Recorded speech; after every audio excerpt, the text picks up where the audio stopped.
Yo, what is up everybody, and in this video I'm going to be showing you guys how you guys can turn off your Twitter sensitive content setting. But before I show you how you guys can do it, be sure to hit that like and subscribe button with notification on, because it helps our channel to grow, and you guys can also get notified once our new video releases. And if you guys have any question related with this video, you can ask us in the comment. I'll be happy to answer you guys.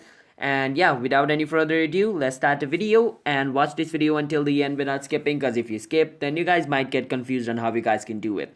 So basically, by turning off Twitter sensitive content setting, basically you guys can see all the rough words on Twitter. If you turn it on, then it's gonna filter it, and you won't be able to see the rough words on the Twitter. But like if you turn it off, then you can see whatever thing you want on Twitter. So it's basically like 18 plus setting. But that doesn't mean it's just going to show you 18 plus content, okay?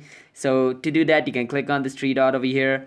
Once you're over here, you can scroll down until you see setting and privacy. Once you're in your setting and privacy, you can click on where it says privacy setting. Once you're in your privacy setting, you can scroll down where it says safety, and on safety column you can see display media that may contain sensitive content. So basically this is turned on. That means I can see sensitive content on Twitter. So if I turn this off, then like Twitter will filter all the sensitive content and it'll take it off. So I can't see any rough content on Twitter. So that's basically how we do it. And after you do that, I can see any rough content on Twitter. Just like reset Twitter page once, or like reopen Twitter like this once. Like close Twitter.